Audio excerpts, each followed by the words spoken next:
Entonces, vamos a continuar con el avance. ¿Dónde está? Los que no hayan logrado poner su nombre en el chat, acá en el Zoom, por favor, pongan también en este momento, y también pongan los que de igual manera han puesto en el primer periodo para poder tomar en cuenta la asistencia de manera total, ¿verdad? Porque es lo que nos pide la coordinación. Así que, por favor, no se olviden de eso en cada clase. Ahora,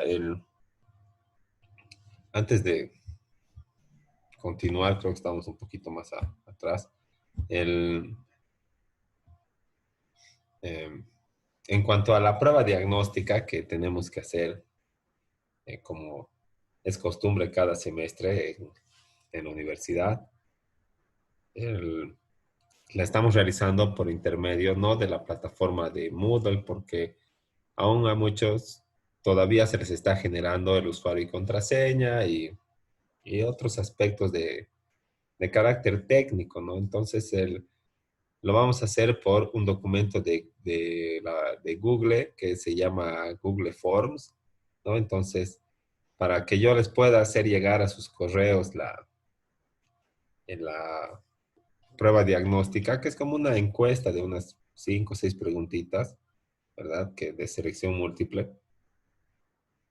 Lo que necesito y fundamental es que me envíen un correo electrónico en el grupo de WhatsApp nada más, al que yo pueda vincular o mandarles la prueba para que les llegue y la resuelvan, la prueba diagnóstica de las personas que han asistido el día de hoy, como es nuestra primera clase. Y eso se va a tomar en cuenta, se va a asociar con la lista de asistencia, y por eso estoy siendo reiterativo en solicitarles que por favor pongan sus nombres en el chat grupal, ¿no? Y que también me envíen el correo al grupo de WhatsApp para que yo les pueda enviar, terminando la clase, el, el, el formulario o el documento de Google en línea a sus correos para que lo resuelvan, ¿no? Entonces, bueno, eso creo que era el único punto que faltaba tocar, ¿no? Entonces, eh, supongo que, bueno, ya todos van a mandar sus correos y eso está bien, ¿no? Ahora continuaremos, ¿no? Con el avance, ¿no? También nos habíamos quedado acá, ¿no? En Egipto, ya habíamos pasado los hebreos y ahí estábamos en esto, ¿no? Que tienen sus propios escribas, que lo hacían en los papiros y que gracias a este elemento, ¿no? Que es el papel, el, han podido registrar los primeros documentos como hoy se los conoce, y tenían más una función inventariadora y de contador que de notario de fe pública propiamente dicho, y entre estos existían también en, en, en la sociedad, en la civilización egipcia, clasificación de los escribas de acuerdo a las tareas que cumplían o a quién se encontraban relacionados o quién los nombraba, ¿no? Entonces, luego tenemos a Grecia también como un hito importante porque el derecho ya va desarrollándose más y junto con la civilización también se desarrollan o se vuelven más complejas cada vez las relaciones jurídicas. Por ejemplo, en el tema del comercio, uno ya no actuaba de manera tan local, ¿verdad?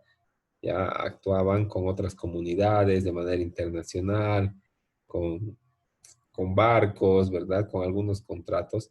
que ya tenían otras connotaciones y que los hacían cada vez más complejos porque también las relaciones jurídicas iban volviéndose cada vez más complejas y al día de hoy todavía siguen volviéndose más complejas, ¿verdad? Con la informatización y todo aquel tema de tal vez las ventas por línea, por ejemplo, ¿no? Entonces, el derecho, ¿no? Y la manera de registrar algunos actos jurídicos también tienen que evolucionar a la par de estas complejidades que se presentan en las relaciones jurídicas. Entonces, así va avanzando y en Grecia tenemos a unos personajes que no se llamaban ya escribas ni todavía se llamaban notarios, sino que se llamaban oficiales públicos, aunque eran los encargados de redactar los contratos, ¿no? Sí ejercían funciones notariales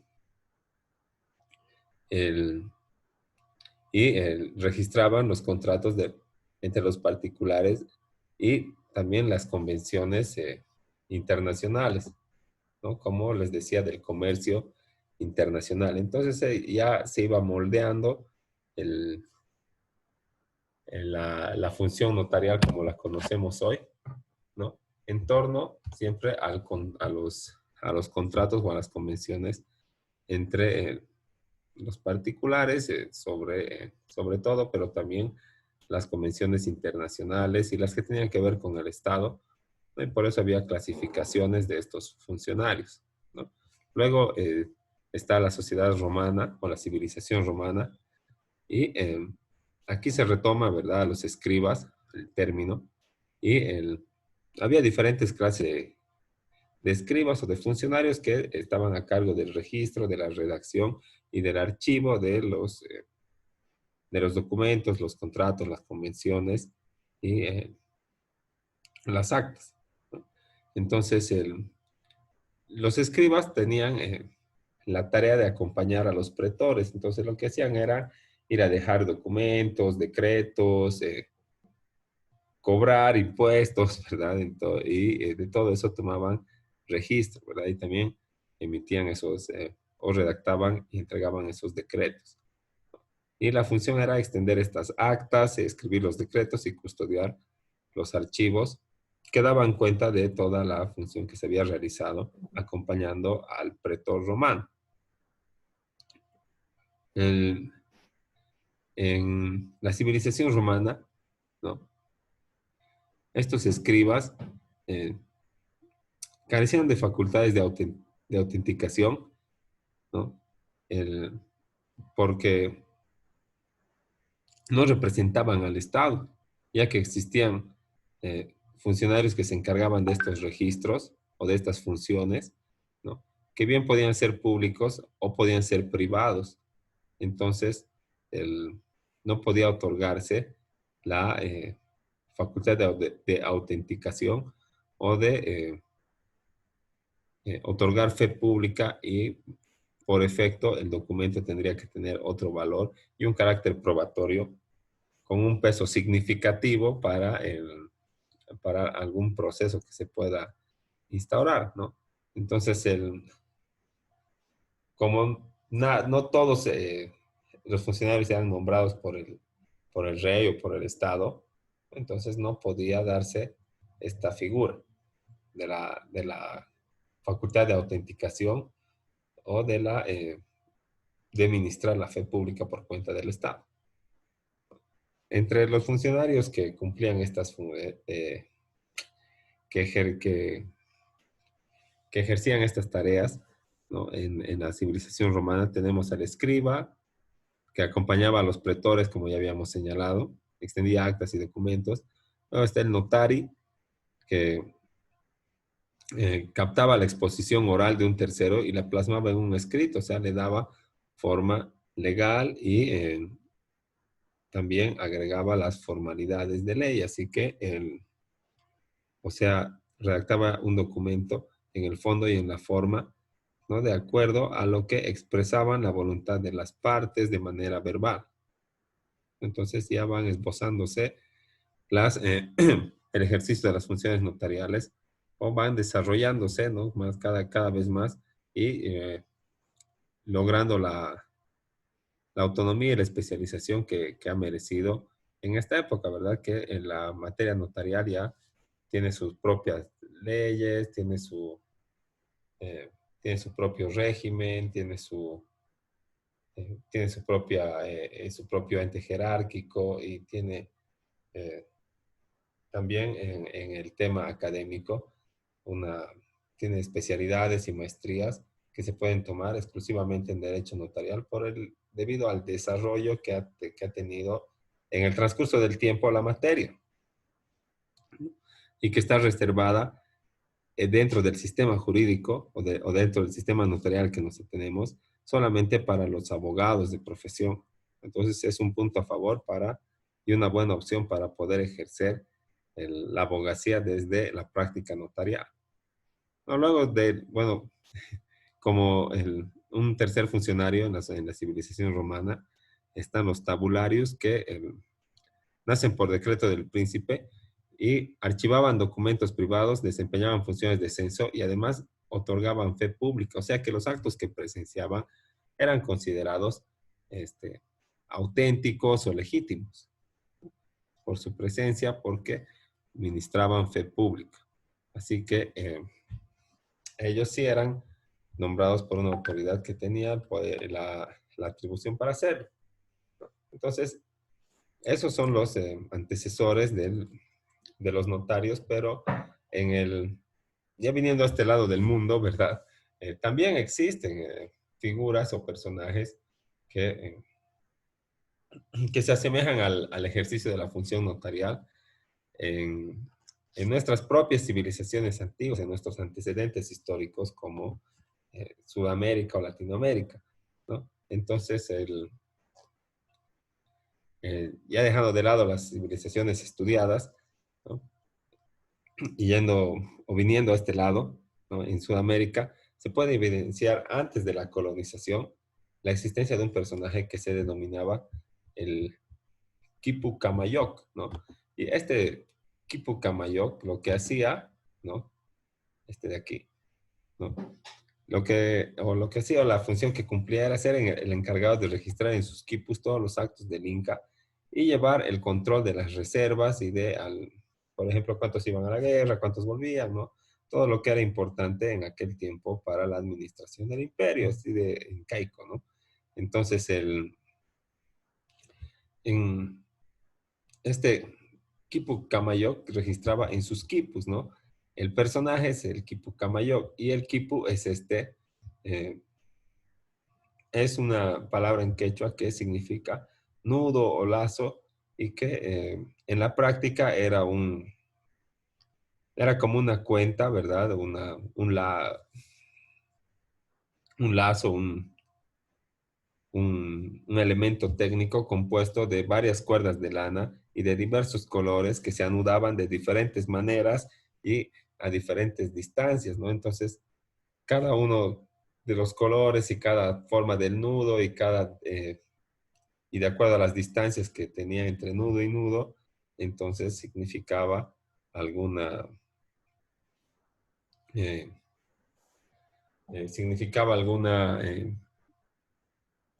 alguna cosa en especial, ¿verdad? Como el nacimiento de tantos o la muerte de algunas personas, ¿no? Entonces, este, este personaje del Quipu Camayoc y los quipus tenían una gran relevancia para el, en la administración del imperio del Inca, ¿no? Ahora, obviamente que no era eterno, pues el Quipucamayoc, ¿verdad?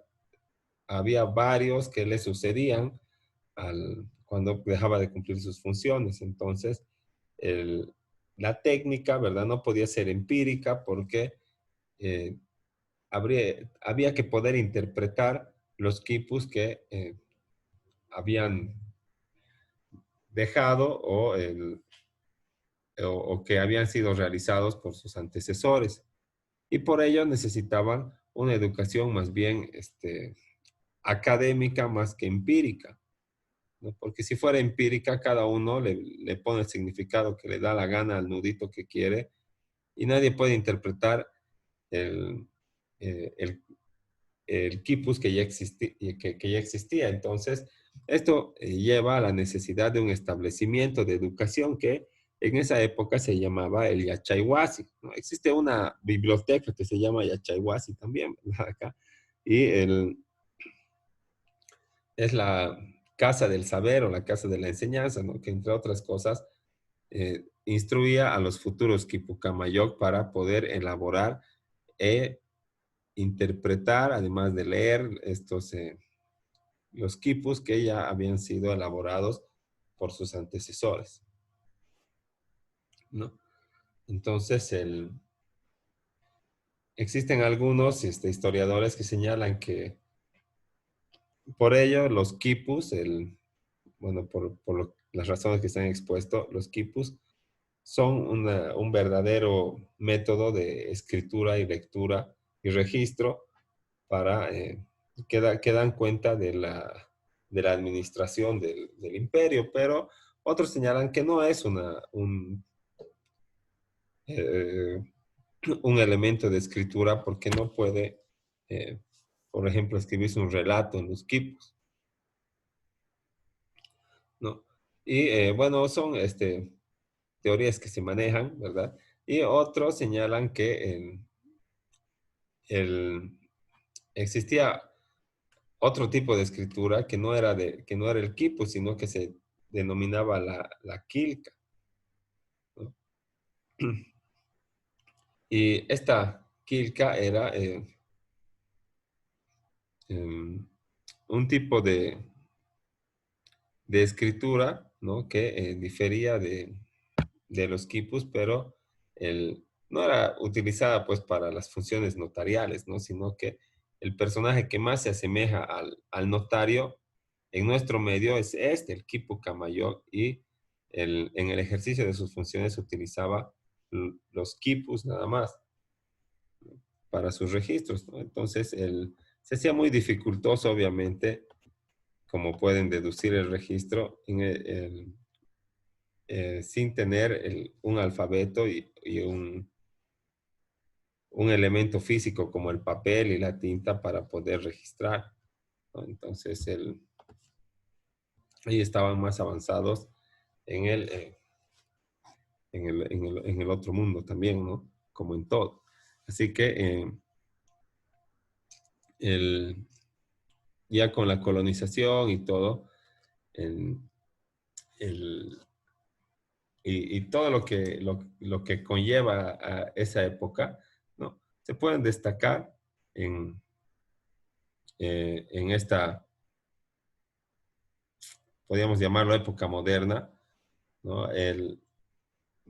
Leyes notariales que han sido de avanzada, como la ley francesa de 1802, la ley del notariado boliviano del 5 de marzo de 1858, la ley española de 1862, también del notariado, ¿no?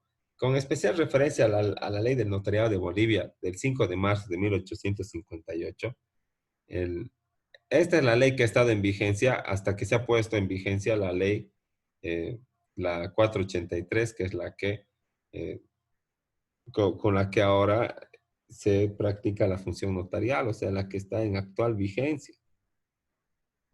Y esta ley es del 2014, así que 156 años ha estado en vigencia la ley del notariado del 5 de marzo de 1858, obviamente con muchas derogaciones y modificaciones y leyes reglamentarias, decretos, pero es una de las leyes que más ha estado, que más tiempo ha tenido de vigencia, si no es la que más tiempo ha tenido dentro de nuestra economía jurídica de Bolivia, ¿no? Imagínense, 156 años una ley en pleno ejercicio, ¿no? Porque la función notarial no podía parar.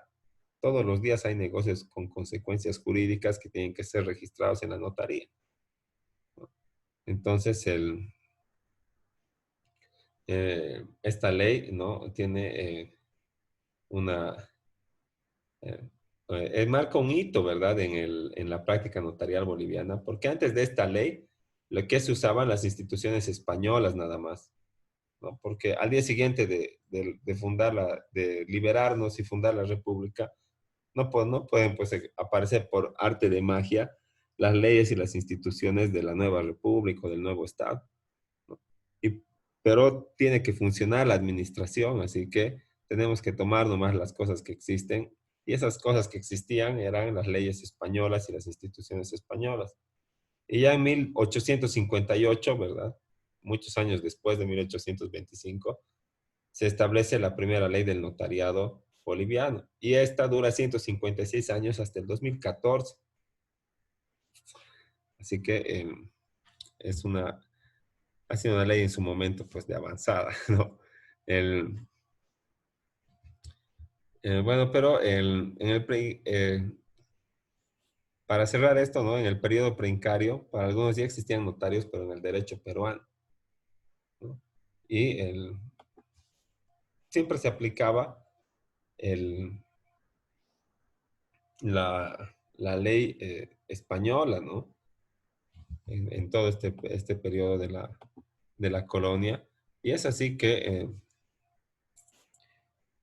quien primero llega, ¿verdad? Es Cristóbal Colón. Y con él, junto con él llega un señor que se llama Rodrigo de Escobedo, que era el escribano de Cristóbal Colón. Entonces el escribano no era pues una persona formal, así con conocimientos especiales o no era un profesional abogado con habilidades archivísticas y de redacción, nada, ¿no? Lo más tenía que saber leer, escribir y como las misiones eran inciertas, tenía que ser pues mitad aventurero y mitad redactor de documentos. Así que así este señor se ha lanzado pues con Cristóbal Colón en la aventura, al viaje, al descubrimiento y al llegar, ¿verdad? Ha levantado y se ha registrado lo que es el primer acto eh, de un escribano, sí, de un escribano en en el territorio del Nuevo Mundo. Entonces baja con Cristóbal Colón, este personaje, a las islas que han llamado como San Salvador. Y lo primero que se hace el viernes 3 de agosto de 1492 es elaborar el acta en la que en nombre de los reyes se toma las nuevas tierras, ¿no? Entonces, obviamente en español, ¿verdad? Se requiere a los primeros indígenas con los que se encuentran que manifiesten si tenían alguna objeción contra la ocupación que hacían de estos territorios en nombre de la corona española. Como obviamente no les han entendido ni papa, ¿no ve? Entonces no han dicho nada y se ha hecho el acta, ¿no? Entonces ese acta es el primer acto notarial, podríamos llamarlo, el primer antecedente notarial en nuestro medio, ¿no? Y es así que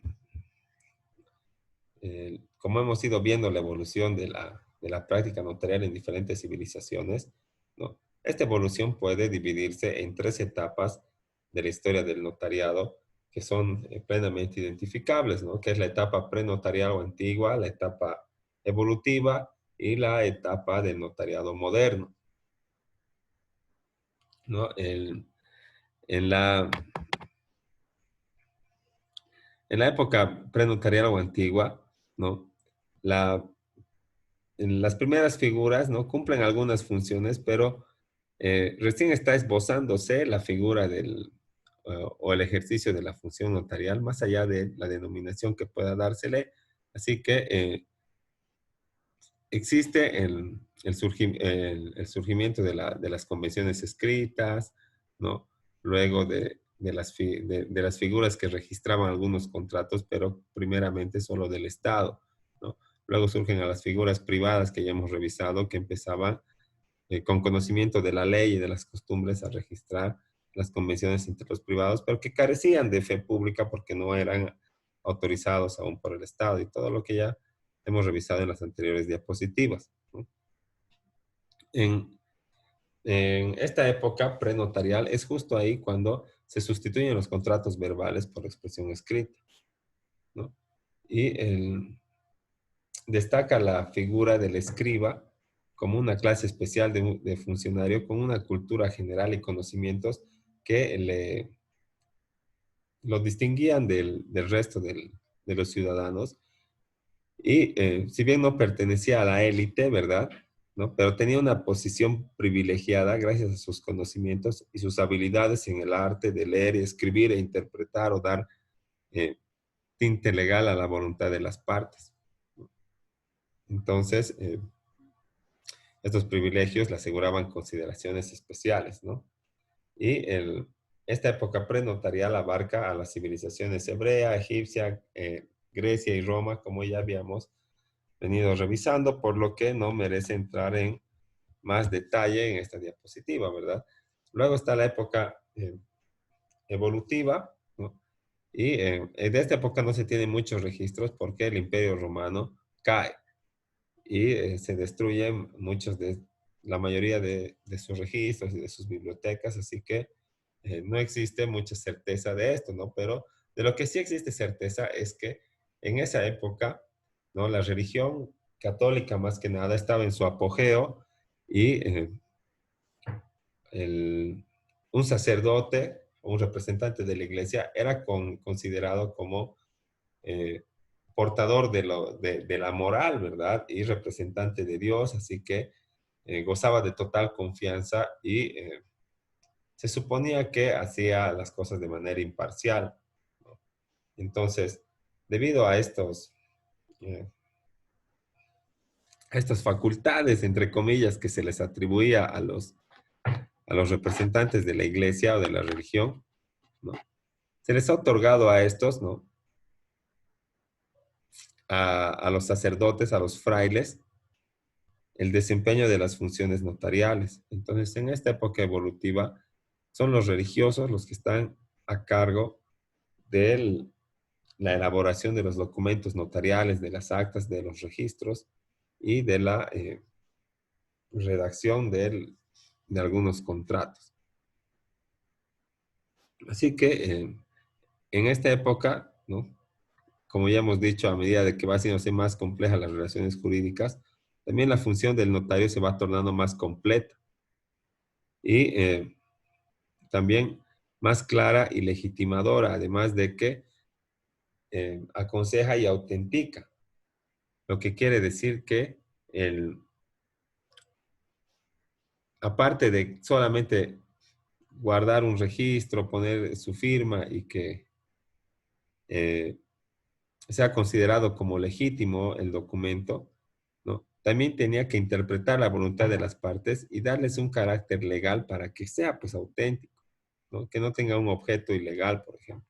Entonces, ya, ya está casi completa la función notarial, porque de eso es de lo que se encarga el notario dentro del sistema del notariado latino. Aconseja y da forma legal a la voluntad de las partes y las plasma en la redacción de un documento que es el protocolo, cuya primera copia, que se llama escritura pública, se otorga a las partes. Los documentos notariales en la Edad Media ya eran considerados como públicos y los escribanos se encontraban investidos de la autoridad necesaria para dar fe en nombre del Estado.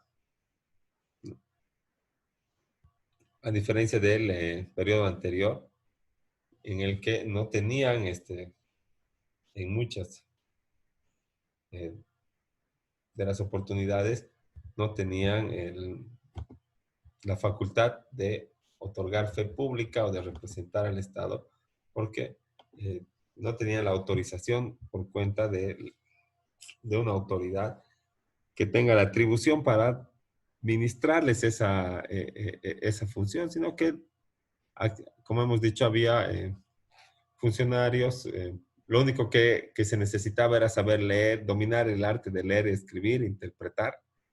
Entonces, cualquiera que podía hacer eso podía ser un notario. Bueno, no un notario, ¿no? Sino un escriba del pueblo, pero no todos pueden ser un escriba del Estado, un escriba de la ley, ¿no? Entonces, así se van diversificando, ¿verdad? Y complementando todas las funciones notariales hasta llegar a lo que conocemos hoy como notario de fe pública propiamente dicho. Y en la época moderna, ¿no? Ya en el siglo XVIII, el notario adquiere su fisonomía y su forma actual, o sea que se le dota ciertas atribuciones, funciones que hasta el día de hoy las sigue cumpliendo. Se tiene datos precisos de la implementación del cargo del notario como funcionario de fe pública o como funcionario público encargado de escribir y leer las leyes, así como velar por su autenticidad. Se diferencia, ¿no?, expresamente el notario del escriba porque el notario, ¿no?, además de ser considerado como un secretario del rey y de estar investido de alta dignidad, transcribía y velaba por la autenticidad de las leyes y las demás disposiciones reales, así como de los documentos oficiales, o sea que no tenía nada que ver con el- los contratos o las convenciones entre los particulares, pero existían los escribanos, ¿no? De diferente clase entre los escribanos reales que sí redactaban y autorizaban los contratos o convenciones, ¿no? Y de acuerdo al tipo que de escriba o de escribano, el, se encargaba podía encargarse de las convenciones entre los particulares, de su registro y de su archivo, porque eso es lo que hace hoy el día el notario, y esas funciones han ido ya surgiendo en esta época que estamos revisando ahorita, ¿no? El, entonces, en Bolivia, ¿no?, ya aterrizando en nuestro estado o en nuestra república, ¿no?, al surgimiento de la República en 1825, como les he mencionado, no se podía pues crear leyes al día siguiente, ¿verdad? Entonces se ha tenido que mantener vigente las leyes y las instituciones que han traído los españoles en la colonización, ¿no? Y en lo relativo a los documentos notariales, ¿no?, de acuerdo a ello, también eran considerados como públicos y también hacían plena fe, ¿no?, de lo que contenía entre sus cláusulas. Entonces tienen que hacerle, las autoridades no pueden negar lo que señala un documento público emanado por un notario, ¿no? Ya habíamos revisado o ya habíamos mencionado que como tal el derecho notarial boliviano surge el 5 de marzo de 1858 con la primera ley del notariado y esta contenía 63 artículos que versaban sobre los deberes, funciones del notario, las escrituras, residencia del notario, hipoteca que deben prestar, condiciones, requisitos, cosas que siguen conteniéndose o siguen desarrollándose en la ley 483, pero que se incluyen además la carrera notarial, el régimen disciplinario, la DIRNOPLU, la estructura del notariado plurinacional y también se le otorga eh, la atribución de pronunciamiento sobre los trámites notariales en la vía voluntaria. Sí, en la vía voluntaria que se llama, o en la vía voluntaria notarial, que eran antes trámites judiciales que pasan ahora a tuición de los notarios de fe pública, ya no en la vía judicial, sino en la vía administrativa. Y